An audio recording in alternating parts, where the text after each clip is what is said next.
Welcome back, everybody. So let's remove the bookmark and continue our chapter. So, Liberators, following Kai, you're heading up this mountainside with black obsidian walls and snow touched on the bottom of your feet. The wind is howling strong, and it's blowing snow into the air, obscuring your vision slightly. All of you currently have your vision obscured, so anything you have to make against anything will be at disadvantage. So you can't quite see. But we continue our journey, trekking up the mountain. I need all of you immediately as you begin to step up to roll me Constitution saving throws, +4 because you're with Cal. Duran. Okay, I would like to beseech that El Rabu bonus now. Go right ahead and roll that D8. All right. So, Duran, you have rolled a 19 in total using the Arabu bonus. Cal, 22. King, 29. Oof. Horatio, 24. And Monaco, 14. The wind is battering hard, and it's getting hard to breathe, but you all start walking for the first hour. Hard to communicate, hard to breathe, but you make it. No issues come upon you. The wind starts to blow even harder. Kai slows down, matching his pace. He was ahead of everyone and starts to come back and goes, how are you all doing? Everyone all right? This is nothing. This isn't that bad. It's quite hard, but we're pulling through. Horatio's just shaking, and just a thumbs up. Steeper than I expected. Well, we have a lot left to go, but don't worry, we're doing well. And he looks forward again and begins walking, continuing. About after another hour, let me rephrase that, after about another 20 minutes of walking, King, you look ahead and you think you see something in the shadows, or within the blurred vision that is being created by the storm. It looks like a shadow of a person. You're not sure, but then you hear, "Come here, king to be crowned. Your destiny awaits. Come, come." Roll me a wisdom saving throw at advantage. A 4. So you begin to walk. Come, come. And all of you can't see this. It's hard for you just to pay attention to yourselves, yet alone anyone else around you. And King, you start to walk further and further in a haze of some sorts as the laughing voice says, "Come, come, come closer." And you step closer and closer until you feel your feet give way as you begin to fall over. A brief moment of vision comes upon you. You see you're standing on the edge of the mountain, and you've gone quite some ways up already, and you're about to fall over. Roll me a dexterity saving throw. Oh, goddess. I will use my favored by the gods and add 2d4 to this save. A 15. 15. You have a moment of clarity when you see you're about to fall over, praying towards Miliki to give you the strength to pull yourself back up. You jump back, landing on your butt, falling onto the snow beneath you, and you see the shadow that was laughing at you dissipate. Turning around and catching your breath as you take a sigh in and out, you look around and see all your allies are gone. Oh, geez, that was not actually what I was expecting. I thought that was a good vision, but I see now that this path is treacherous as well. I grip Chasufold tighter and keep it close to me in case a similar situation befalls me. Knowing I have at least that by my side, I should be okay. I take a moment and say a quick prayer to Miliki and give myself guidance. And I would like to try and navigate myself back towards the group. All right. Roll me a survival check. A nat 1 for a total of 3. No. King, you stumble around in this tundra. It's picked up even more now. You're just reaching out. Duran? Monaco? Horatio? No one calls after you. You're alone with just the sound of the blowing wind and the mountainside beneath your feet. I think to myself, okay, you're in quite a pickle. Definitely lost, and you don't know where your allies are, and it's getting colder and colder. Okay, You got this. It's okay. You've been in worse situations. And I will reach up and touch my circlet and activate mage armor on myself. And I will also spend, let's see. I will spend about 5 or 10 minutes slowly walking in the direction I think I came from while thinking of how best to proceed. All right. In your stupor, you're not sure where you came, but begin walking into a direction nonetheless. As you walk, you feel the mountainside ascending, knowing that you're heading up. You don't know east or west, north to south, but you continue trekking alone on the mountainside. Meanwhile, Monako, you see a light shimmering in the distance, and it catches your eyes. You hear a whisper coming into your ear once you spot said light. I can free you of him. I can release you. I have the power. Please, this way. Roll me a wisdom saving throw. An 8. She will use Dark One's own luck to add a D10 to that. All right. 16. You start to walk towards that voice. You hear a, no. They're trying to trick you, my love. Don't go, don't. And the sound leaves your ear, and all you hear is, I can free you. Come closer. And you begin walking towards that voice. For a moment, you stop. You know this isn't right. And you turn to your left and to your right, look over, and notice that if you would have went any further, you too probably would have fallen. But you just snapped out of it at the last moment. You hear and that light dims, but turning around, your allies are gone. And you as well are alone on the mountainside. She will call out. Hello? Anybody? You hear a, hello? Anybody? Okay, that's not good. And you two are separated from the group, continuing walking in whichever direction you can find. You can roll me a survival check, let's say. See if you can orient yourself. 15, alright. You can tell which way, after kind of feeling on the ground, feeling the mountainside, you eventually get to a wall, and you can tell the direction that it's heading, and you are ascending if you go forward, but you'll descend if you go back. Which way would you like to go? You don't know where your allies went. Did they go after you, before you? The footprints that they would have left disappears in this tundra. Well, maybe I can meet up with them if I go ahead. And she'll start climbing up. All right. Cal, you two walk. Looking around you, you can barely see your allies. Is there one missing? You can't tell. 2, 3, all of them? Barely see the shapes in this snow and tundra. You do hear the voice of Kai. Is everyone all right?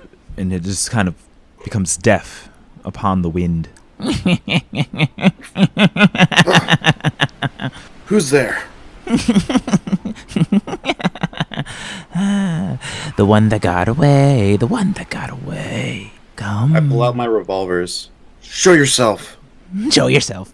Show yourself.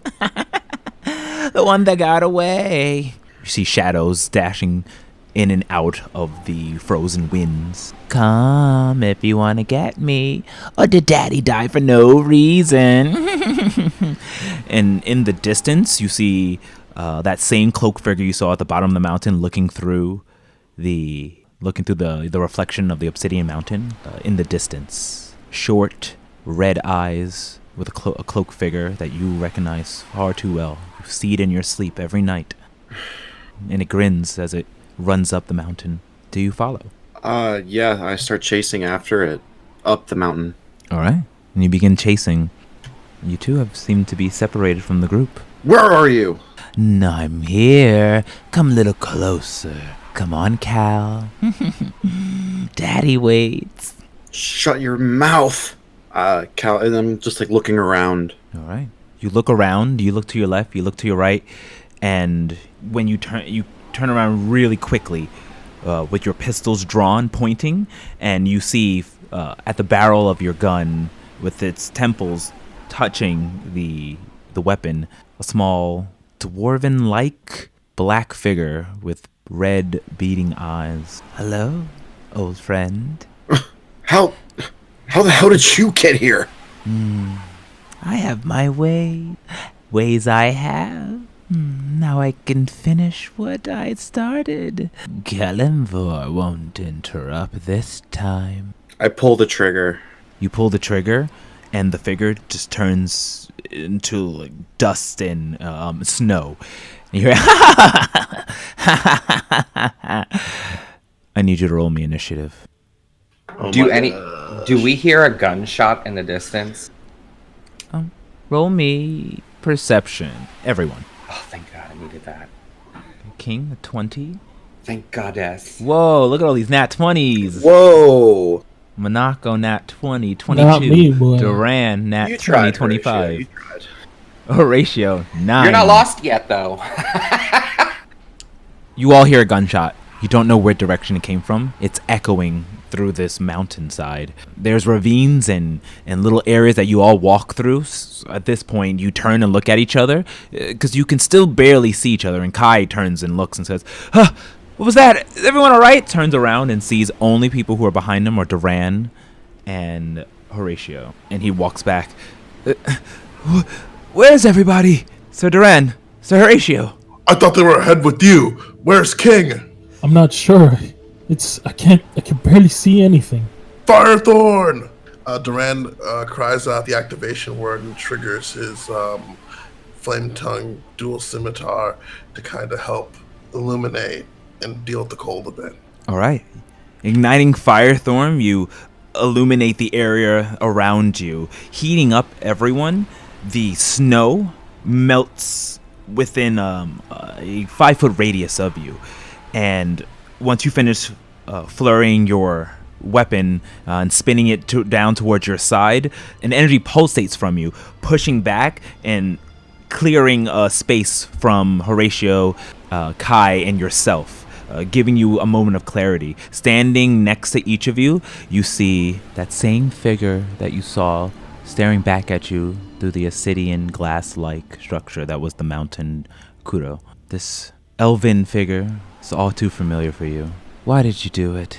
Why did you do it, brother? And standing before you see the familiar visage of Zilgus. Standing in front of Horatio, a similar figure, the same one that you saw as well. Your same complexion, same nose, different eyes, but you can see lots of the similarities between you. Son, your disappointment. And standing in front of Kai, the all too familiar demon appendage Tie, wearing the same type of Viking realness outfit that Kai has on as well, says, "Huh, you want to be the daimyo? Look where you're leading all your friends."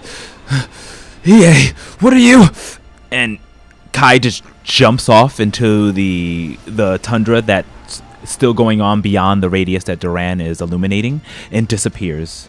And I'm going to need drawing, and then they pull out weapons from their back. And I'm going to need both Duran and Horatio to roll me initiative. Oh, how exciting. So, Monaco, what you see, you are, it's the snow and the wind that's blowing wildly around you, and you continue to walk up the mountain, and you hear a thud.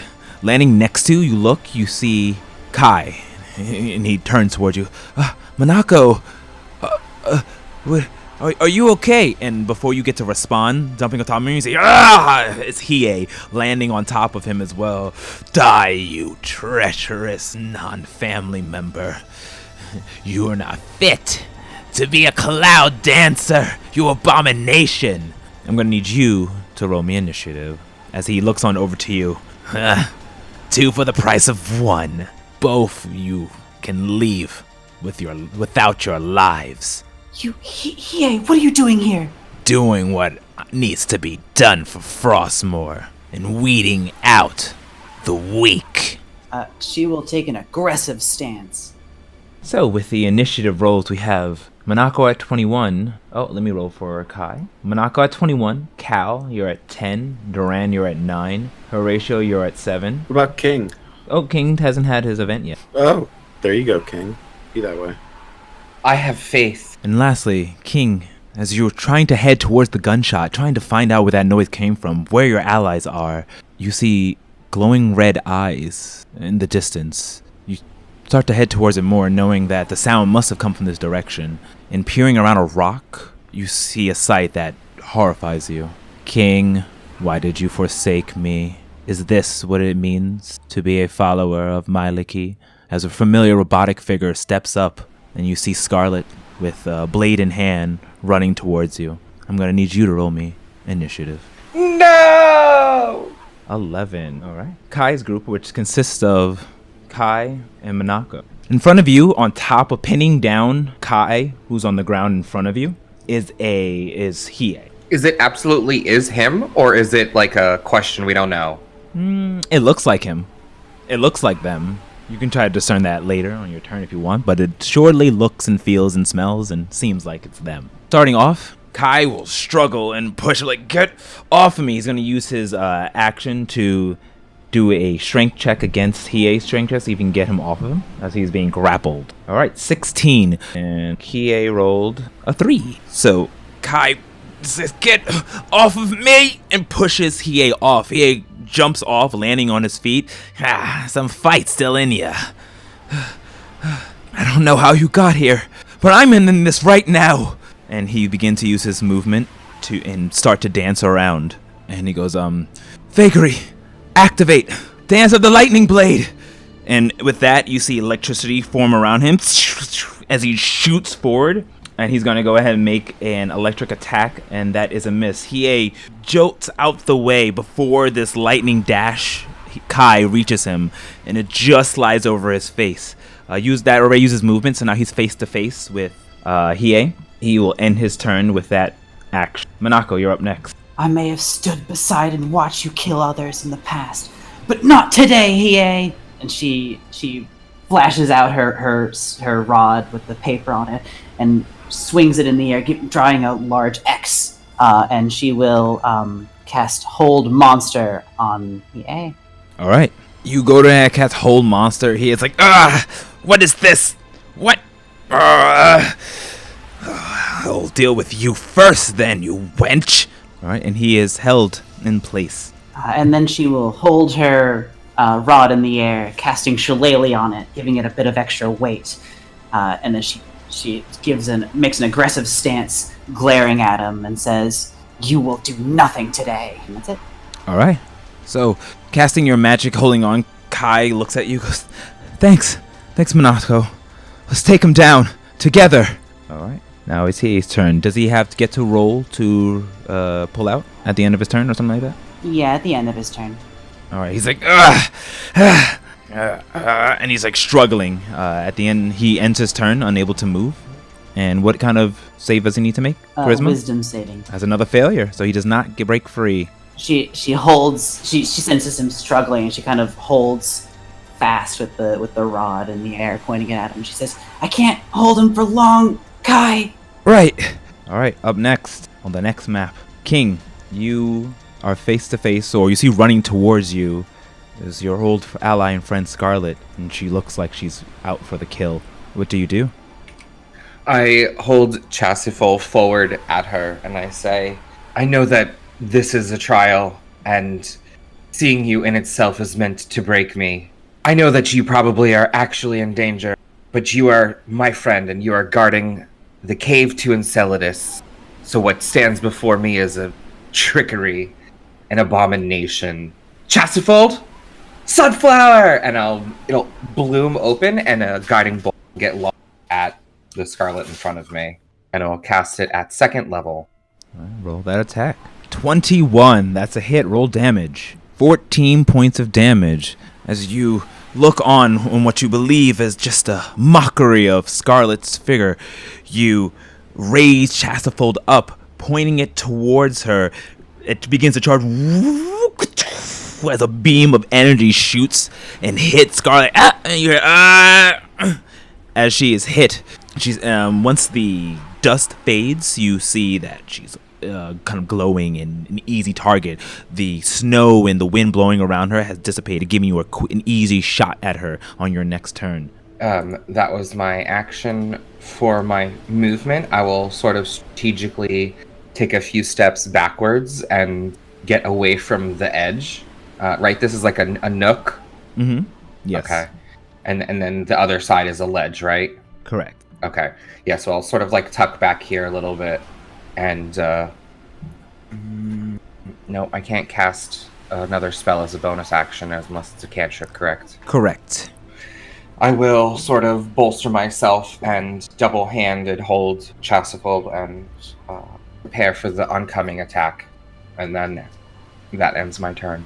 All right. So backing up and putting your back against the mountainside, you see Scarlet shake off the blast and begin to run at you. She's going to run in and make an attack. All right, that's a 21 to hit. That hits.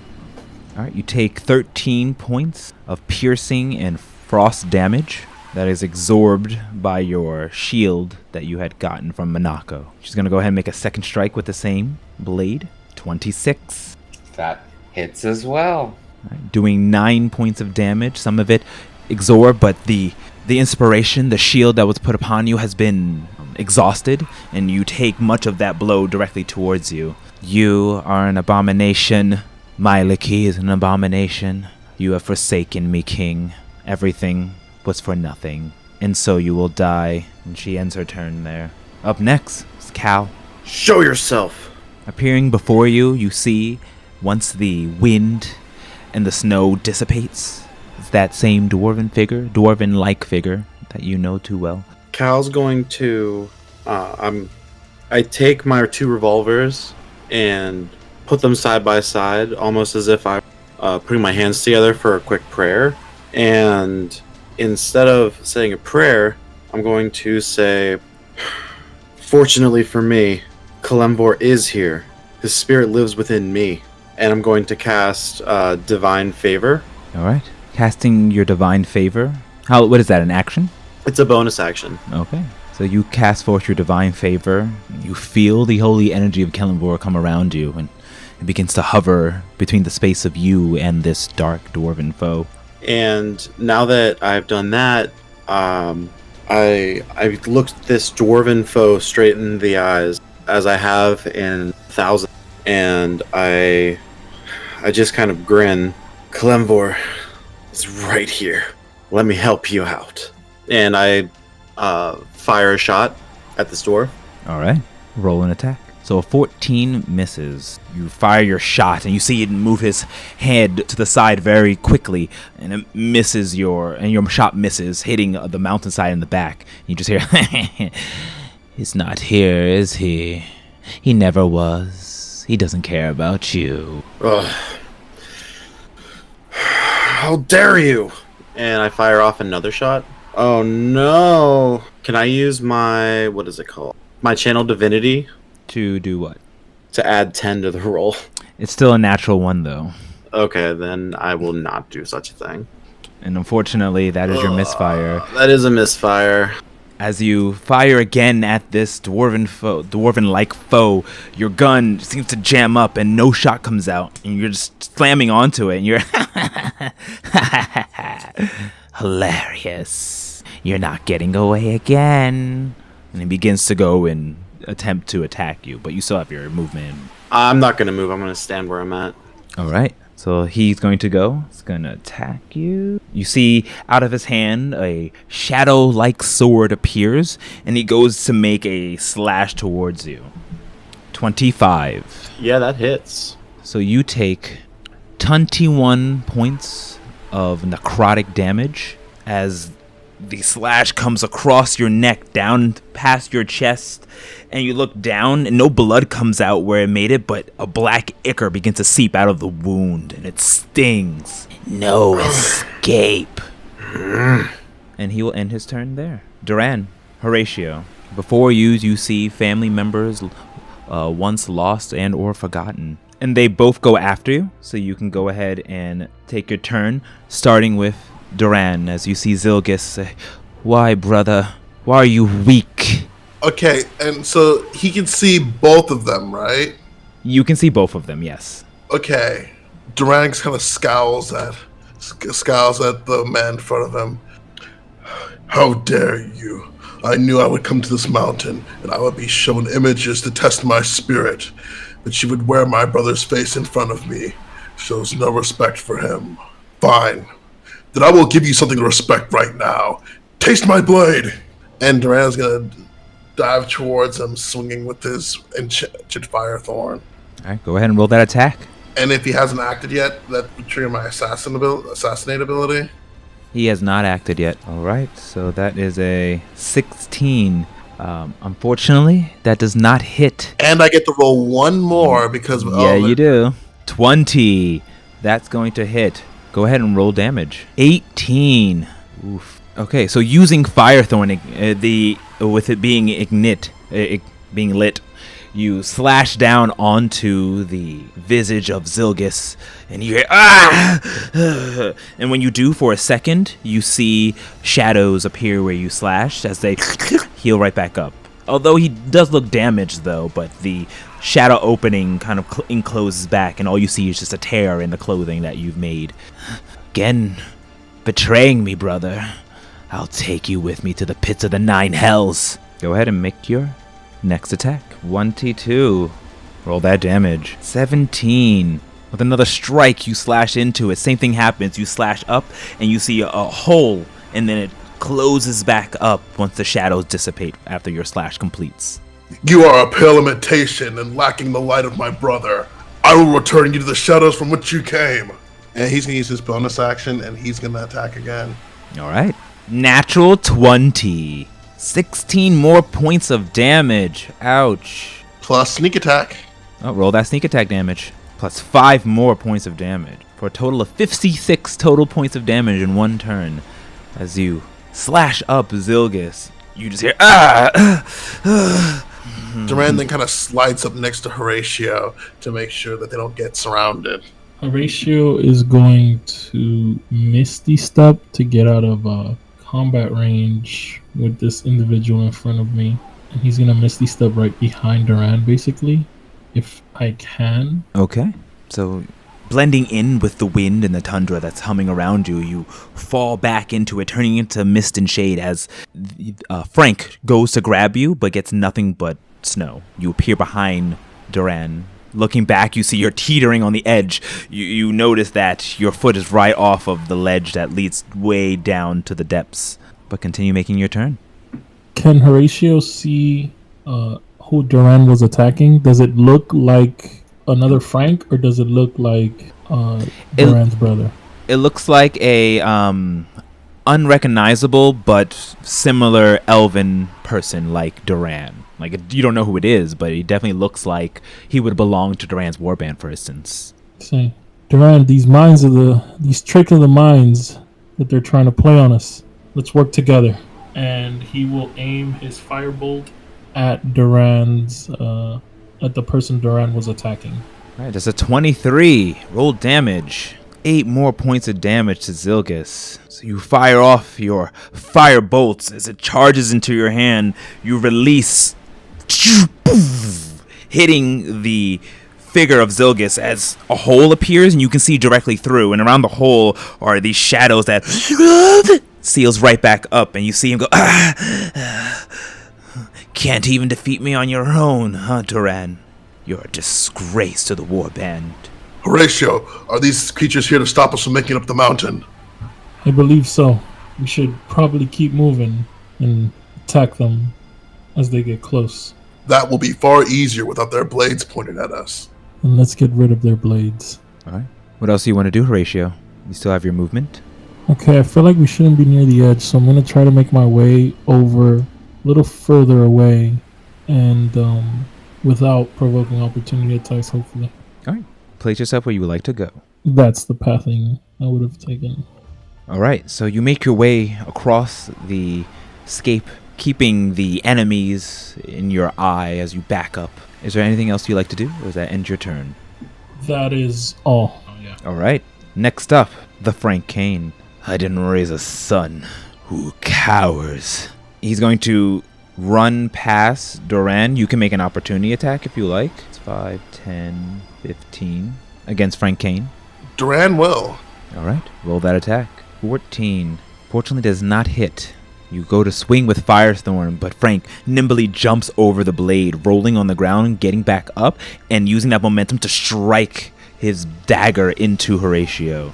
And you notice it's a shadow dagger. Natural 1. So he goes to strike you, and Horatio, you slip back a little bit with the snow, and he completely misses and then falls to the ground since he was depending on the momentum of the force of knocking into you to catch his fall, and he goes into the ground prone, and you stumble back slightly, but you keep your posture. He will see, he moved 5, 10, 15, 20. He doesn't have half his movement, so he will not stand up, but he will be on the ground prone, staring up to you. Up next is Zilgus, who will attack Duran. Join me in death, brother. The same shadow sword appears in his hand as he makes a slash towards you as well. All right, that's a 17, which misses. So he as well strikes with his shadow blade down at you, but you're too nimble, too quick from Duran, and you step backwards. You're light on your feet for more reasons than one, and dodge the attack. With that, he will end his turn. The real Zilgus would have been more accurate. Top of the round, Kai, Monako. Hiei is there before you both, held tightly by your power, Monako. Kai looks towards you. Great, I got this. I'm gonna end this quickly. I don't know what you're doing here, Hiei, but you won't put a stop to me, not the both of us. Not here. Not ever. Electricity sparks from his head and strikes down onto his blade as you blink, and he's gone. You see him appear at the top, above, about 10 feet above Hiei, then bouncing off to the side like a lightning bolt, 10 feet to his left, then 10 feet to his right, going around in a circle until you see a ball of wind and lightning form around Hiei in a 20-foot radius. He shouts out, "Cloud style! Lightning style! Activate! Torrent of the azure sky!" And as he keeps going faster and faster, you see Hiei look around and says, What? What is this?" And then the lightning strikes down onto Hiei, and you as ending on the ground next to him, behind Hiei, you see Kai spinning around and facing his back and making another strike. So he's going to make 2 attacks. First one. Okay, so that is a 20 and a 21, unnatural, which both hit. So with his first strike slamming down, you hear as you see electricity go strike across the body of Hiei, and that tendril-like mark as if wood was hit by lightning appears on his chest, which is now bare because it explodes from the intense power of the lightning. With his second strike, with air blowing behind it, you see him strike back with his blade directly through, thrusting it into Hiei. And then on the other side, you see his blade stick out while the shadows shimmer on the outside of where his blade is. And he does 32 points of damage and an additional 10. So 42 points of damage in total. Monako, now! Attack! And he's gonna end his turn huffing and puffing. Minako, she takes a couple steps back as this is all going on, and as he finishes out and tells her to attack, she unleashes a flurry of eldritch blasts, swinging her rod as she does so. Each time unleashing is just a stream of black energy, shouting as she does, "You are not in control here!"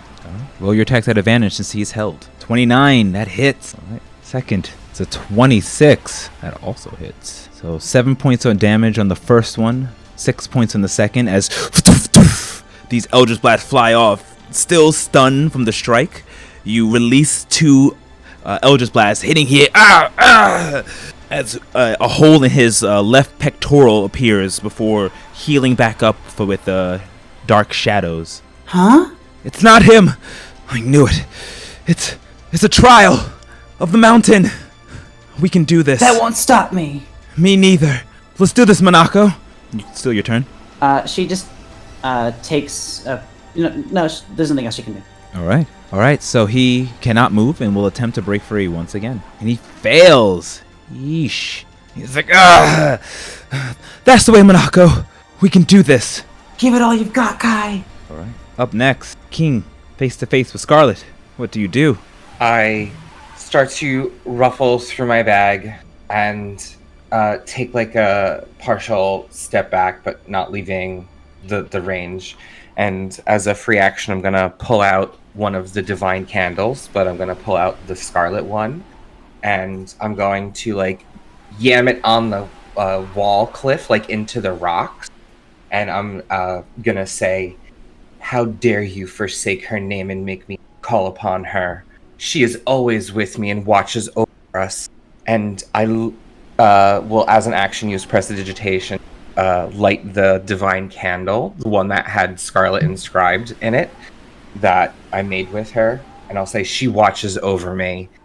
And I will then, in a fluid motion, using my new subtle spell, meta magic, look from the candle to Scarlet, and as I do so, as if pulling from the flame, I'm going to pull out a sword with the hilt having a rose motif similar to her new Myliki adorned armor, and cast spiritual weapon at 4th level and slice directly into the Scarlet. 25. That's a hit. Roll damage. All right, 13 points of damage from your spiritual weapon as it launches from you, and you placing the candle onto the mountainside and using the power of your spiritual weapon, you strike what you now see from completing the hit, the faux shadow Scarlet, as she splits in half before coming back together in the shadows, filling back up. You are forsaking me. Myliki does not trust you. King to be crowned. You're a king of none. You are nothing. You are an illusion. I have friends and people who are counting on me. You do not make me falter. And I'll pretend to make the next attack, but that ends my turn. All right. Shadow Scarlet will attack. She goes in for the first strike. That's a 23 to hit. Yep. 11 points of damage. As the blade strikes you right into the shoulder, you're like, ah! The icy tip of it, well, what you assume would be the icy tip, slowly turns into a shadowy, necrotic tip that burns at your shoulder. They then continue with the next strike. A 13. That one misses. Instinctively, you jump back out of the way as Shadow Scarlet strikes down onto the mountain. When it does, you see that her blade just goes into the mountain. And before she lifts it back up, her hand, and summons it once again. You are nothing. You cower in fear. You are no ruler. You are destined to fail, just like you failed me. And she'll end her turn. Cal, with this dark, dwarven-like figure in front of you, what do you do next? Your weapon is currently damaged, but you do still have your 2 other normal pistols and your 1 magic pistol. Yes, so I would like to put some distance between myself and this dark dwarf before I take a look at this jammed gun. And so I'm going to slide to my right side. And I think that'll provoke an opportunity attack, correct? Yes, it would. And he will take so. Pulling out his shadow blade, he goes, I said you won't get away. Get away you won't. And he makes a strike. That is a 11. That misses. So that does miss. Duck out the way. So that's what you think. And I try to almost parkour up the side of the ravine to get over to this side.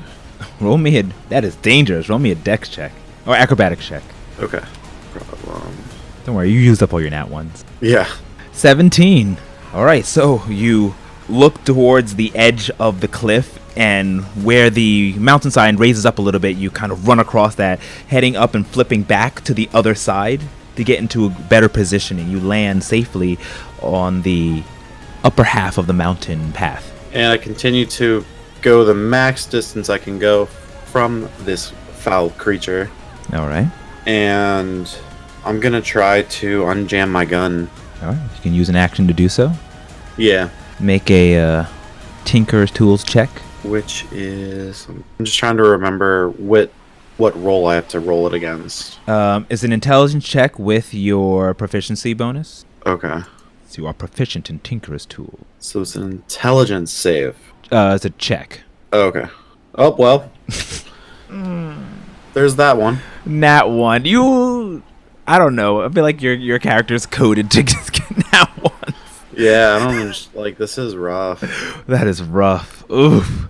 You kind of take your Tinker's Tool and try to to fix the hinge where the bullet is stuck, but you're shoving it and you're like, come on, but it's not going. And you look up and you see the shadowy dwarven figure run up to you with the shadow blade and begin to attack.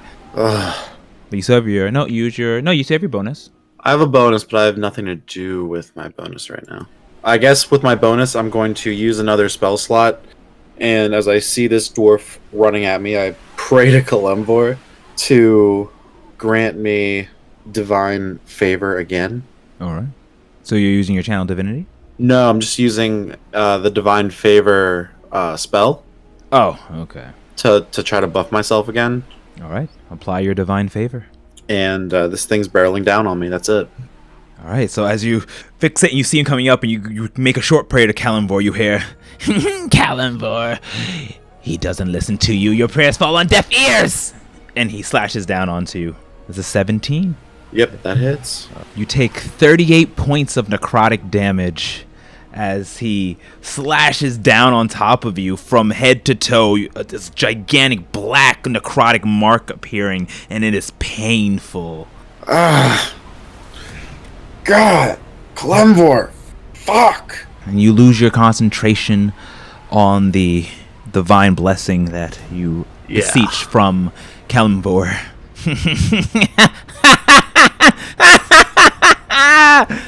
And with that laughter, he ends his turn. Back to next map. Duran with Zilgis afoot and Frank attacking Horatio. What do you do next? Horatio, do you have it under control?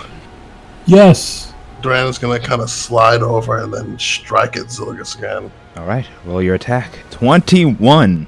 He's also going to add a date to the damage and a DC 17 strength save, or he gets tripped. That's a fail. It's 6. Man, some of you are lucking out so well, while others, well. Yep, others. So Duran, you strike with Firethorn down onto Shadow Zilgus, and then using that momentum, you trip him, making him fall to the ground. He's like, you hear a thud as his body crashes in the snow below, and he is fallen prone. Zilgus is as elegant as a leaf on the wind. Duran flips over and gets ready to strike down on him. All right, you can do that advantage as he is currently prone. 27! Nice, roll that damage. 12 more points of damage onto Zilgus. So you go with the neck strike of your blade, again, hitting him onto the ground. You're, this is right, brother. You know exactly what you're doing. You're an expert at killing me. I'm going to make a better world where something like what I had to do to you will never happen again. Duran is going to try to run up the wall behind him over here on the cliff and land on the other side of him and then strike him one more time with this bonus action. Go ahead and roll me an acrobatics check. 26. So Duran, you begin to walk up the wall, but you don't feel your feet touch the wall. Instead, you start walking up and running up the air itself, simulating as if you were running on the wall, gracefully falling behind Zilgus on the other side. And as he comes down, he's going to start spinning with his body kind of parallel to the ground and spinning his blade vertically perpendicular with the ground as he comes down with his last strike. All right, roll that attack. I'll even give you advantage since you did it against the wall and gave yourself that little boost. I mean, he's prone still, so I should... Oh, duh. He's prone, so you're a super advantage. So you're good. And I get to roll one more because of I know. accuracy. I was waiting for it. 16. So you slam down and he rolls out the way. Although you were elegant, it was a little bit too slow. You've definitely felt your cloud vagary activate, even though you didn't want it to. You're starting to learn how it works. But it was too slow, and Zilgus rolls to the side, and you hit nothing but the ground and snow. Duran looks at where his placement and realizes he's screwed up a bit since he should be running out of here. I got too caught up. Wizard Horatio, we need to leave this place. So Horatio, you're up next. What would you like to do? Horatio is going to take out the staff of Al-Salar, and he's going to try to do a little twirl around, and then strike down onto Frank Kane. All right. Roll me an attack with the staff at advantage. 22. Roll damage. And I will also cause the target to take 2d6 fire damage, activating the flame of Alsalar on the staff. All right. So roll 2 more d6. And for a second, it just basically looked like a circle of flame around Horatio as he was twirling the staff to hit Frank King. Roll me a wisdom check. 20. Now roll me a performance check. An 8. All right. So you begin to twirl the staff of Asalar around, and as you're doing so and the flames start to appear around it, they begin to wrap around your own body as well. And when you strike down, it comes out of not the staff itself, it seems, or did it? You're not sure, but for something connected between you and the staff and the flames, though it lost quickly. Your mind couldn't quite grasp what it was, but you look down, you hear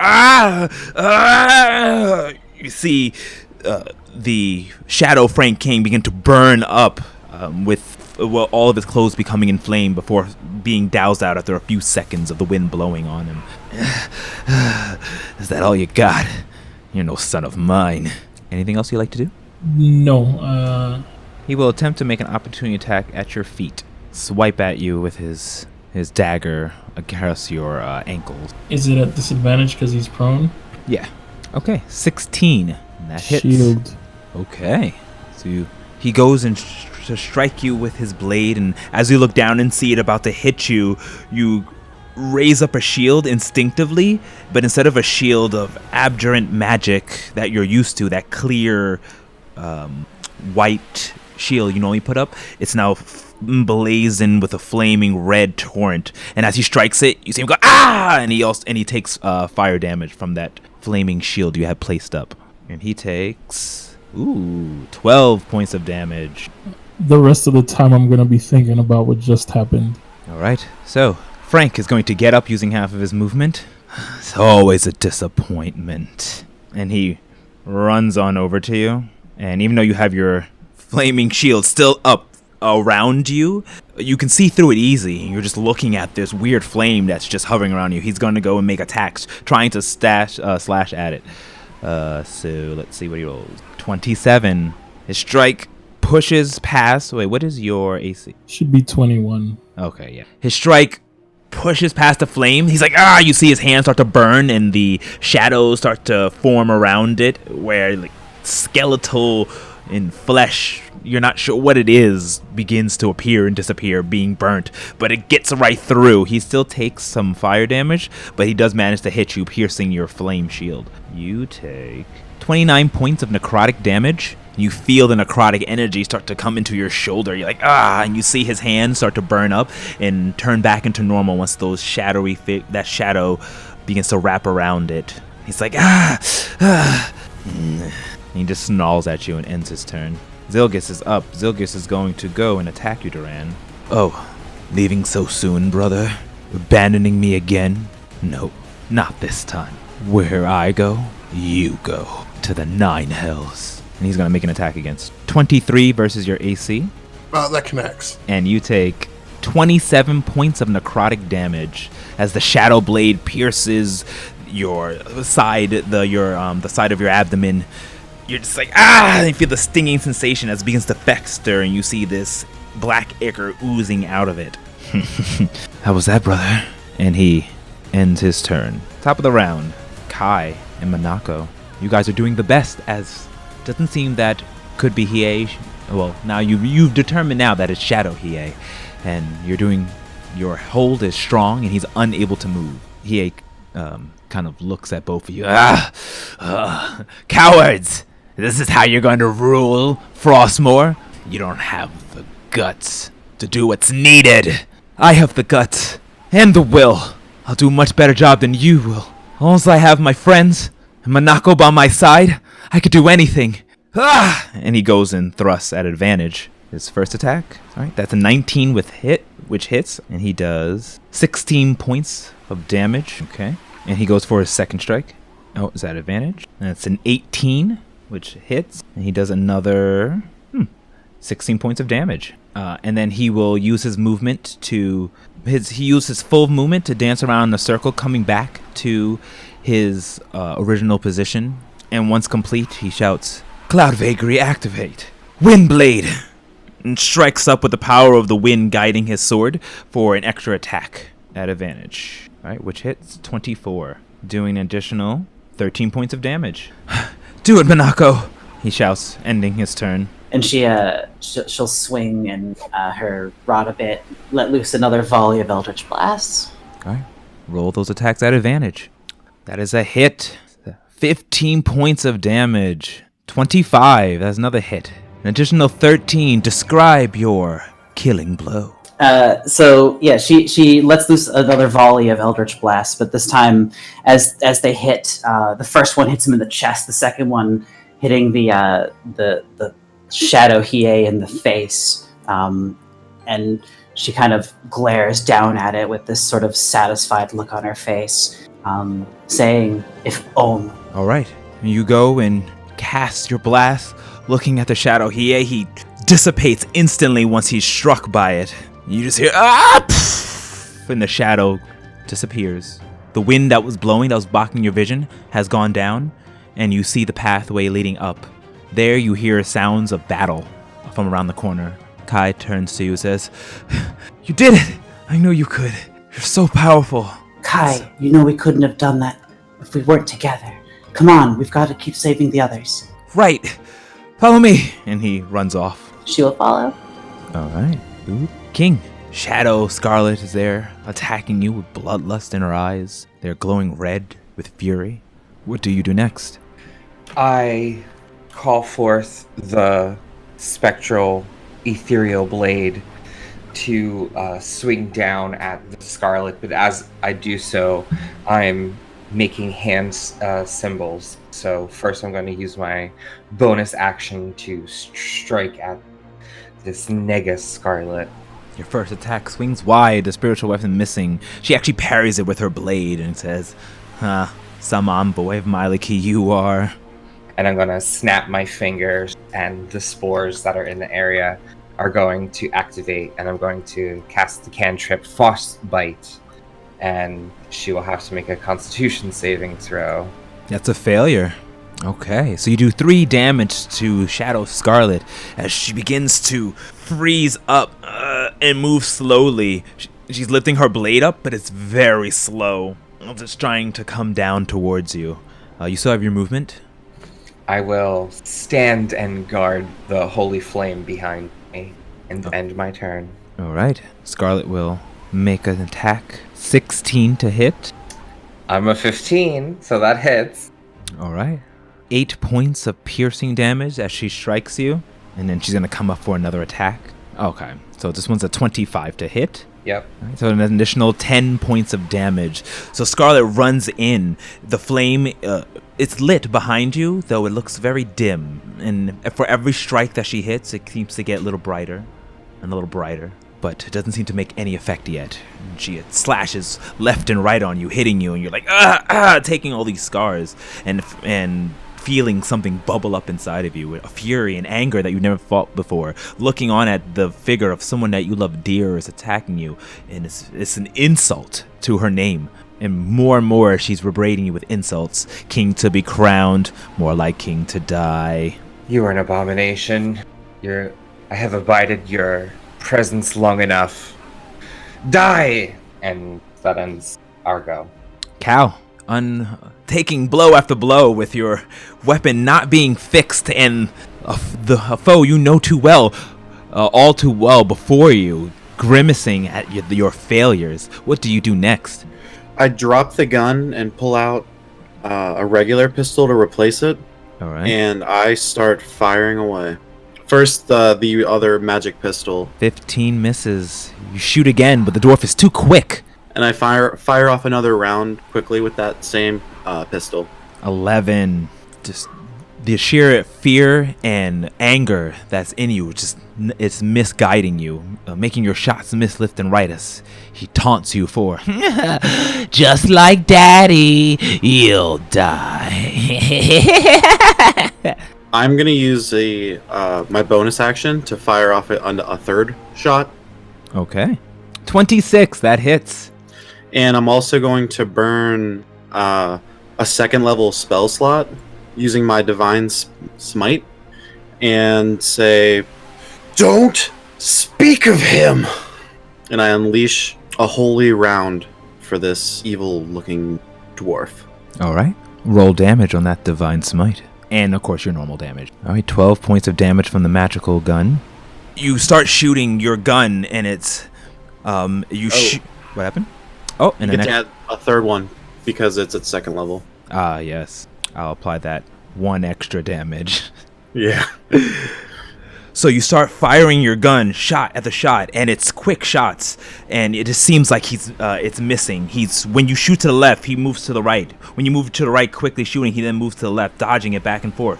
And it's a motion of blur as you both are going back and forth, dodging each other's, or him dodging your shots and you trying to hit him, until finally on the last shot, you predict where he's going and move just a little bit quicker. You just see like a little spark in your hand, jolts to the left, and he appears there, and he's like, huh? Releasing a holy blast of energy. You hear him, ah! What was that? Looks like you still have tricks to play, but I'm the true trickster. You're damn right I do. And I'm going to use my action surge and start firing with the regular pistol. All right. Still on that momentum, you whip out your next gun with just that lightning speed and begin to fire again. 23. Roll that damage. Again, this white light blasts out from the end of the pistol with a divine smite hitting it at second level. So 19 points, 20 points of damage. Get him! And I have one more attack to make with that action surge, and I fire it one last time, hoping to ride the momentum of the last 2 shots. Okay. Roll it again at advantage. So one more shot. Like, just roll one more time? Yeah, one more time. No. And I just can't quite get it there on the last shot. You still have your bonuses if you want to use that. Oh, then yeah, I'll empty this pistol. Well, no, your bonus has in your roleplay bonus, which is this 1d8. Oh. So you can add to that. Is what I mean. So you can use your inspiration that you received from King not too long ago when you were blessed by Miliki. Or you can save it. No, I think I should use it. All right, roll that d8. I just see you had it for so long, and I'm like, maybe you forgot. Oh, What? it's a 1. God bless it. Okay. You go and continue shooting, and you're moving at lightning speed, and you almost hear as you keep moving your hand in this motion. As you make the one shot, it misses the dwarf creature, and you see lightning not shoot down to the ground, but come out and connect with your metallic bullet as it bounces off of the ground, or off of this tendril, and shoots back at the dwarven creature. Unfortunately, he notices this and goes, ah! And dodges out the way before it crashes into the mountainside. Oof. Then yeah, now I'm done with my turn. All right. He's gonna go, like I won't let you get away. Not this time. And he goes and strikes at you with his shadow sword. That's an 18. Yep, that hits. Oh no. 19 points of necrotic damage coming upon you as he slashes you once again. Okay. Oh. And he ends his turn. Duran, Horatio, on your side of the map. What do you do, Duran? Duran's going to replay an old classic. He's going to attack with Firethorn. All right, roll that attack. 1T, roll damage. 11 points of damage on Zilgis. So with the first strike, you slash up, connecting with it. Ah! You hear coming from Zilgis. Roll your next attack. He's going to slide over to the side and strike again, kind of moving his positioning closer to Horatio. 22, roll damage. 14, describe your killing blow. Duran slides over, and then is there still snow on the ground where I am, or is all of it melted from Firethorn? It has been replacing itself. The wind has not been brought down, although you have visible view all around you. Duran is going to kind of, with a flurry of figure 8 slashes coming upwards, strike at the Shadow Zilgis repeatedly. even as dark memories of the fight with Zilkas he had before he left the war band come to his mind, but he pushes through them, and he just cuts them up, throwing flames and snow and slush all against the side of the mountain as he slashes Zilkas up. All right. So slashing several times onto the shadow Zilgas, his body just brother, you forsake me once again. And it dissipates into shadow and nothingness. My true brother shone far more brighter than anything I've ever seen. No false shadow could ever compare. He points his blade at the fake Frank Kane. You're next. All right. So you still have your movement. And Duran's going to run up behind Frank Kane, and he's going to bring his blade down on, hopefully, his head. All right. Roll that attack. At advantage. So 3 times. One more. All right. 23. That hits. Duran strikes at a vulnerable point made visible by the way Horatio's body obscures his line of sight. All right. Frank Kane looks back and sees you, but it's too late. Your speed is too much as you thrust across the ground, not even touching it, just gliding across like a jet before stabbing into his back here. Ah! Horatio, you see the blade come out of this shadowy figure, and as Duran pulls it back up, it reseals itself. So, you can't even do it on your own, huh? Despicable. Your mother would be disappointed. After that, Duran is going to blow his action surge, and he's going to attack again. 28. 11 points of damage. And 11 more points of damage onto Shadow Frank Kane.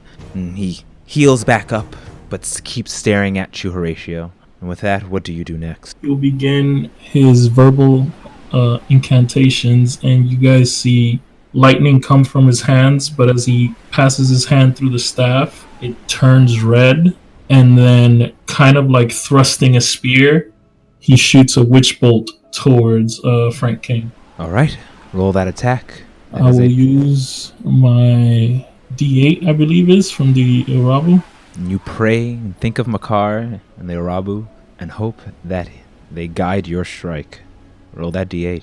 Unfortunately, it does not hit. So as you concentrate on the witch bolt and you feel this flame energy that's suddenly come upon you during this battle, the lightning bolt turns into more of a similar to the fire bolt as this red streak of hot energy strikes down onto Frank. Frank nimbly jumps out the way as it strikes into the ground, melting all the snow that he was stepping on before the wind kind of blows and creates more snow in that area.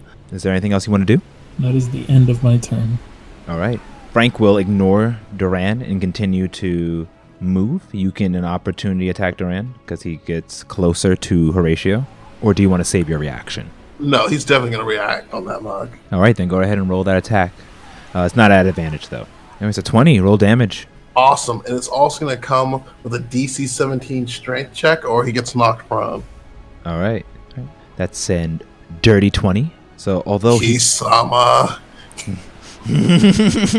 although he takes 11 points of slashing damage, he trips up a little bit before flipping forward, dodging your strike that would knock him to the ground. He goes and uses that momentum once again to attack Horatio with his blade, thrusting the shadow tip into his chest.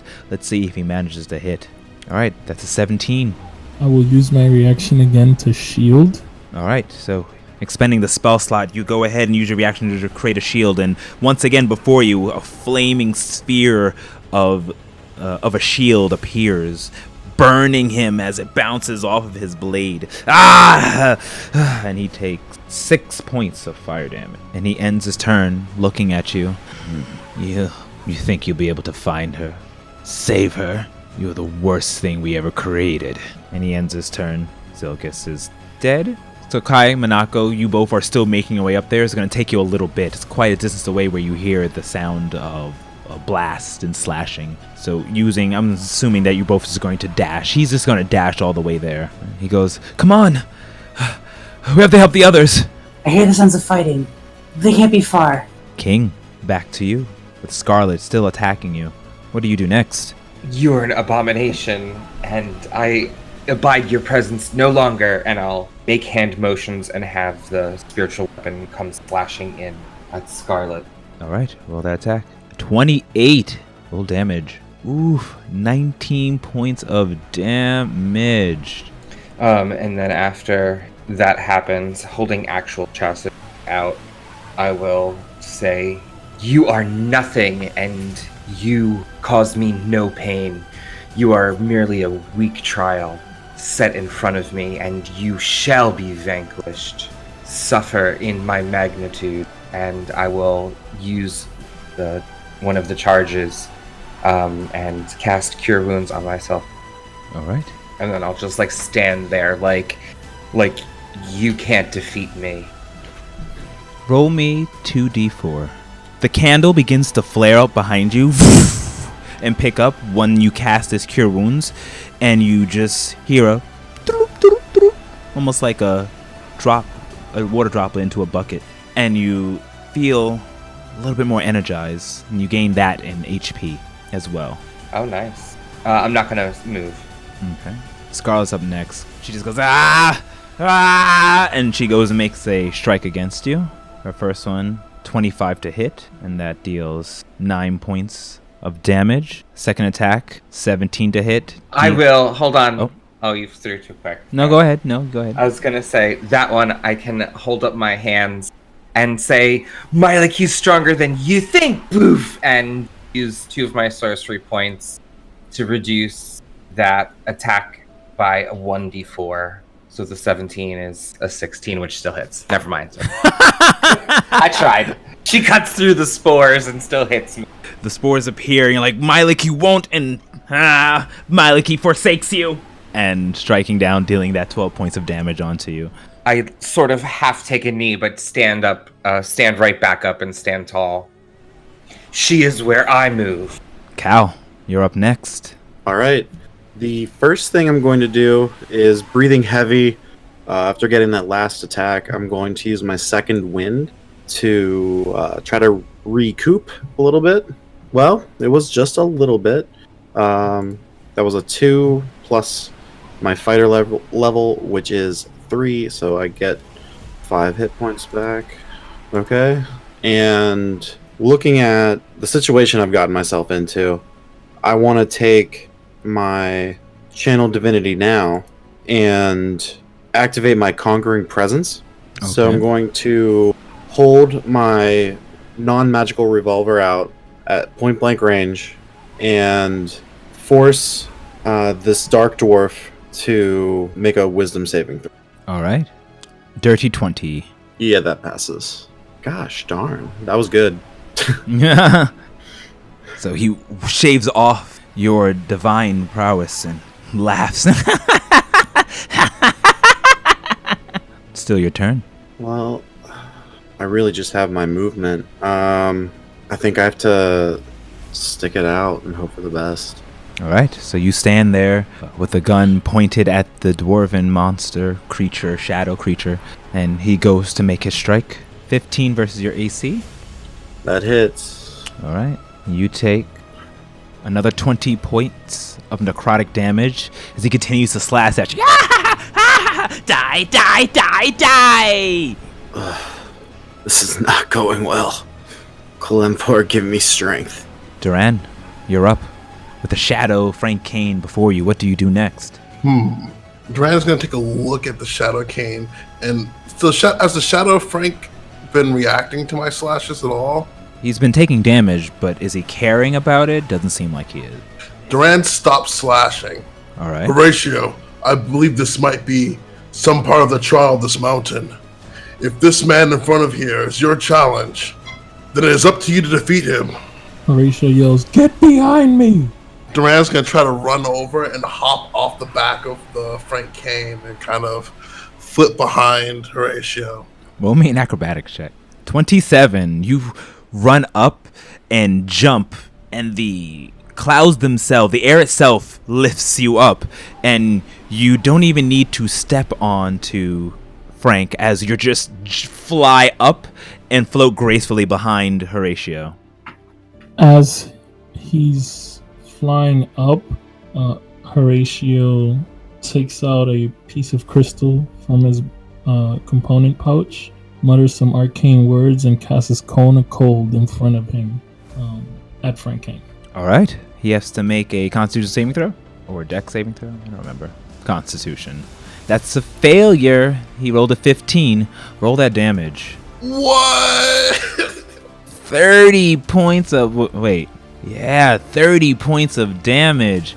That's insane.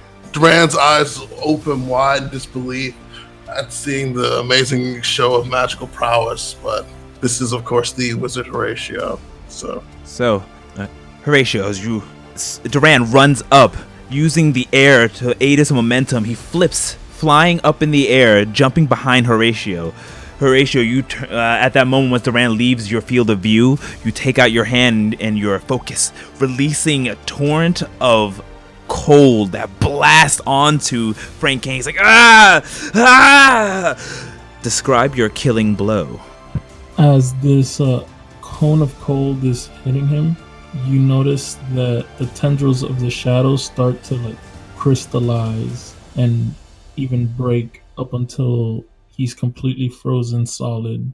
And Horatio says, "We knew you weren't Frank, because he always said being quiet on the battlefield allows you to make the best decisions." And with that, the body dissipates into shadows, the wind calms down, and you just hear the sounds of battle not too far up ahead. And I say, "Duran, I think somebody needs help. We should keep moving." right, let us go, Wizard Horatio, Duran says, holstering his magnetic blade, and reaches out one arm to grab Horatio's arm and run with him as fast as they can to the next battle. All right. Kai, Monako, you both are still running there. You do see in the distance at this point, although it still will take you one more turn to reach him with your dashing, King battling an unknown figure you've never seen before. There, I see King. Right. Let's go. He might need our help. And you get up into, as you run up, you get into field of view where you're about, let's say, 60 feet away from him at this point. And then King, you glance over and see your allies coming up from the side of the mountain. Well, you see the shadow because it's still a little windy and hazy around the area that you're at, but you do see two figures coming up towards you. And it's your turn. I will say, you are finished. And I will make another hand gesture and have another slash against this creature. 21 hits. 15 points of damage. Ouch. As it slashes down onto her.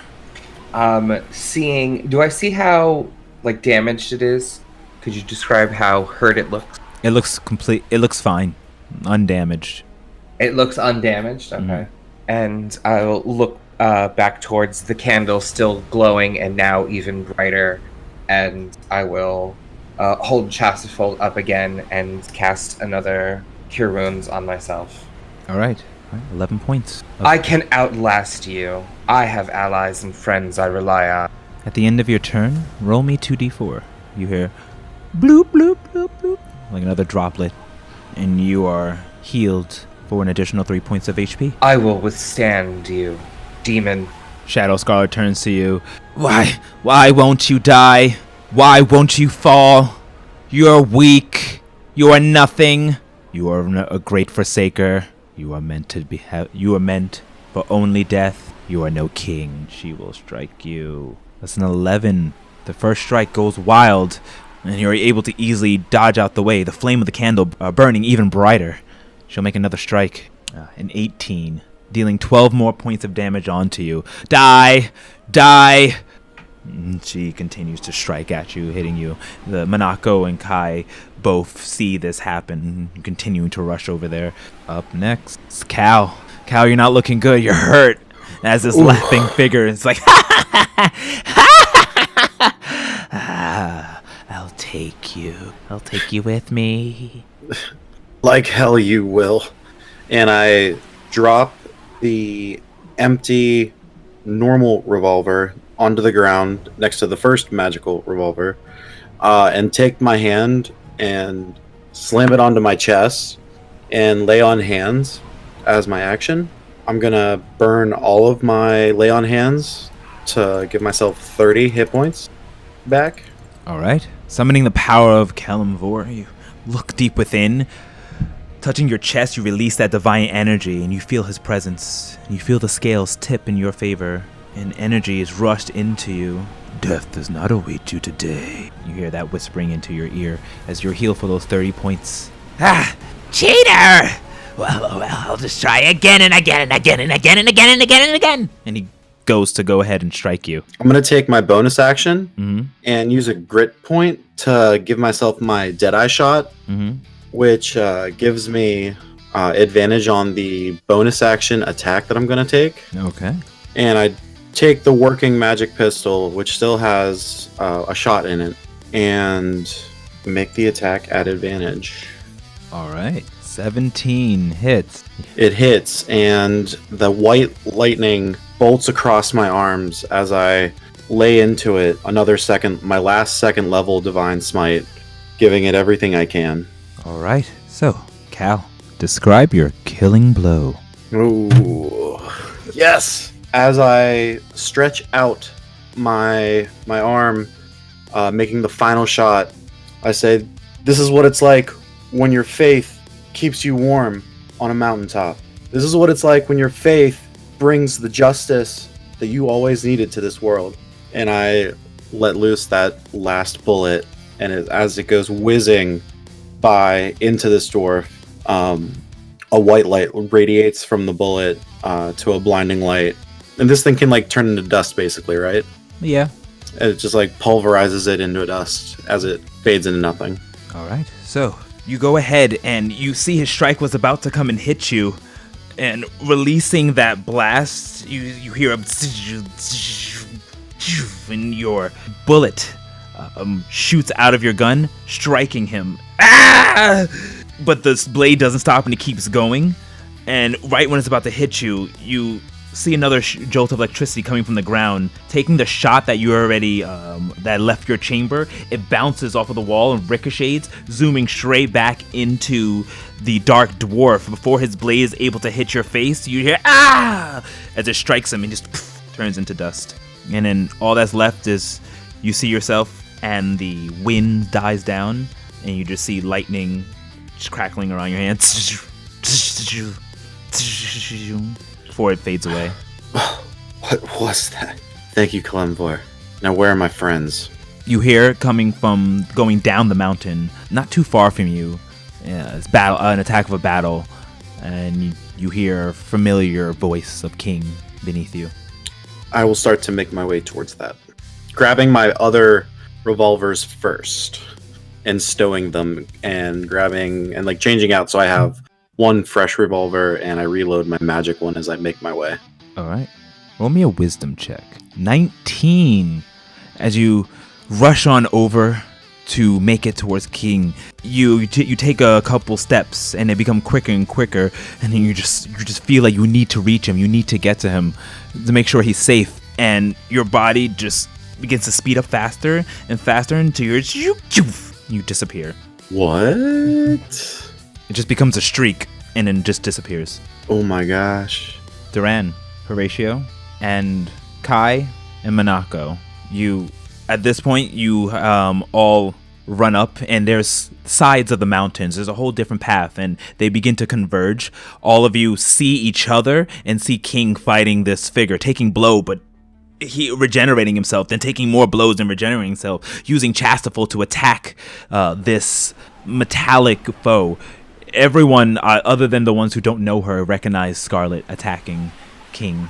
And it doesn't look like a shadowy figure. None of them look like. They look like how they were supposed to look. Just after you attack them, that they have the shadow. So it looks like Scarlet attacking King. At this point, landing right next to you, you see a bolt of lightning. And Cal, you appear right next to your other phones. You're all together, all witnessing King battling. What the? There you are. Let's go, King. You got this. Ah, you've all arrived just in time.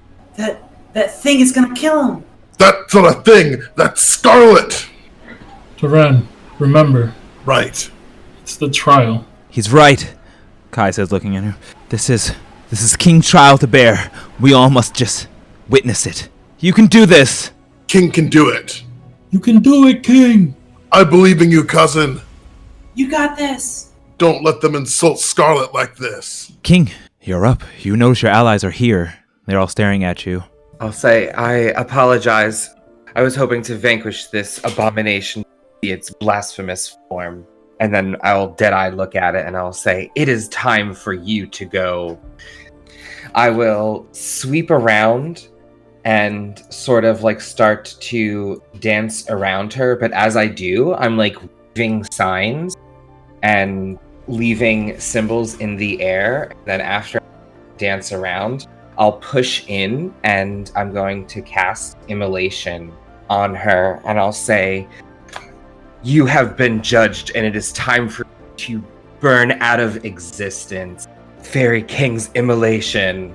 Scarlet succeeds, so... I can use a subtracted d4. What's your spell DC? 18. Okay, so she fails. Roll damage. Describe your epic killing blow. 27 points of damage.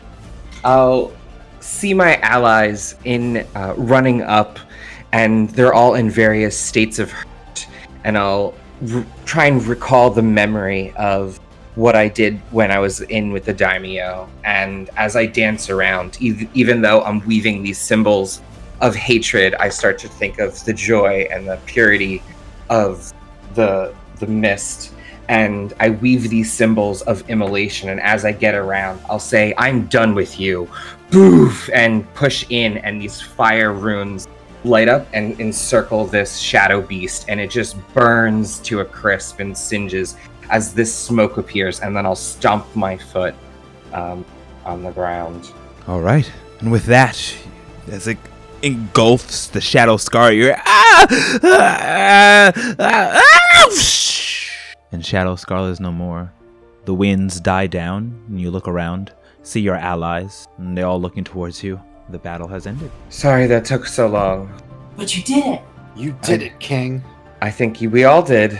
Otherwise you wouldn't be here, right? Just barely myself. Come here, come here. Kai runs up, says, are you alright? Are you injured in any way? I'm a little injured. I'm okay. I took some necrotic hits, but I'll recover. Here, let me help. And I will reach into Chasufold and pull out some of the pollen that's within it. And I'll twin cast Cure Wound. You both get 16 points of healing back, plus 2d4 extra, as another droplet is heard in your ear, King. Bloop, bloop. But then it fades off, and you feel that energy go away. Oh, nice. I'll look back towards the shrine that I had there. I'll walk over and then see that the wax has been dripping and melted and that the candle has almost flickered out. And I'll say, I knew that you always would be there when I needed you. And hopefully I'll see you soon. All right. Kai sits down. Whew. Well, I thought we did pretty well. Great job, Monako. You still have it in you. You're not to be underestimated. Horatio butts in and goes, hey guys, Duran was using the clouds to walk. Just saying. I'm just happy that everyone is okay. Doran, you sure are full of surprises. I knew you'd master it quickly. The only surprise I've seen is that there was anything that would slow us down at all. We are such a strong and capable team. So fighting our own battles is a bit of a challenge. That is indeed true, friend. But yet we were all victorious. I guess we should carry on to the mouth, maybe make camp up there. As Cal is talking, you all kind of notice and you see that all of his hair, even like his Viking furs, are all standing on end. Kyle, you look a little surprised there, I'm not gonna lie.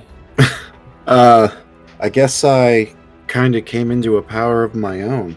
And you all witness him literally strike down next to you as you all convene together. It was impressive. What do you call your new technique, Cal? I'm not sure. I'll have to think up something good, though. It'll come to me soon enough. I felt it start to whisper last night, and just now I think the emotion of that trial really broke it free. And I think soon I'll know. I feel a kindred spirit in you.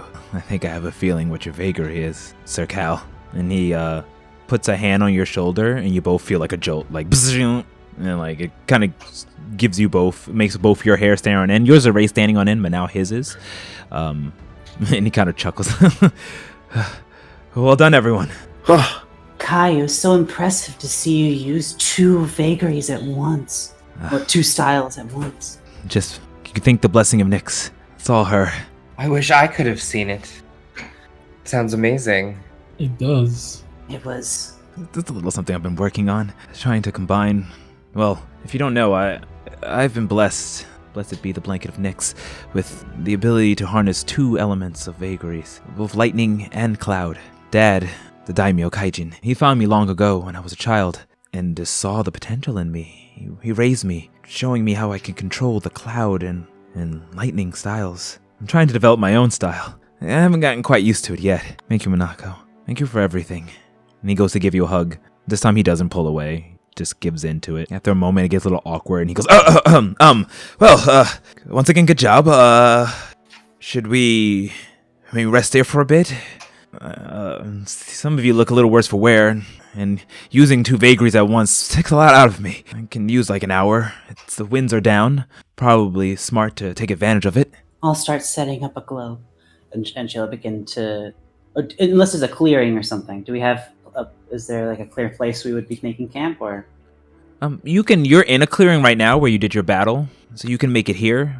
You look up and see that you still have quite some ways to go to the top of the mountain. I think here should be fine. I mean, we should be okay to rest here. Who wants horse meat?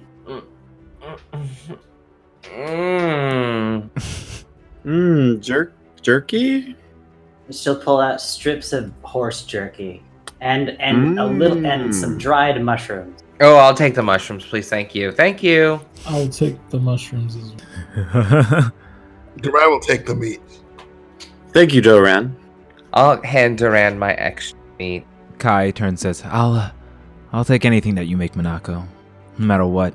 It's always delicious when it comes from you. And goes to grab the horse meat and a mushroom. Alright, so as you all rest after your climactic battle, facing your fears and the enemies within, we will end tonight's session. Oh my gosh. Yeah. Clap, clap, clap, clap, clap, clap, clap, clap. Guys, that was incredible. That shit was so fucking badass. I am turning into the Flash. This is awesome. Hope you all get a little clue of what your... I already have your vagaries all written out. But That was so much fun. I think that mine is the water vagary. are you saying that to be facetious, or you actually think it's the water vagary? No, I'm saying that to be facetious. Oh. I think I also have a water vagary as well. I have the lightning suspicion that I have. I a wouldn't lightning be vagary. shocked. There's a fire in my stomach letting me know that what my vagary is. I'd be nothing surprised to find out. You have an idea what yours is. Yours didn't come out quite Yeah, in it this just didn't battle, happen. but It's who funny, knows? though. We have quite some trials to go. Yeah, it's a whole adventure to climb a mountain. Mm-hmm. Yep. We didn't even Well- make it to base camp yet. I managed to do some things. So thanks for meeting, guys. That was awesome. Yeah, that was awesome. That was I fucking must rad. say, Oh my god. that Kai guy is giving me some strong he's in love with Minako vibes. I don't know. We'll see. But with that, we will place in the bookmark, close the chapter. Thanks for coming, everybody. Bye. Later, Chief. Bye. Thank you. Bye.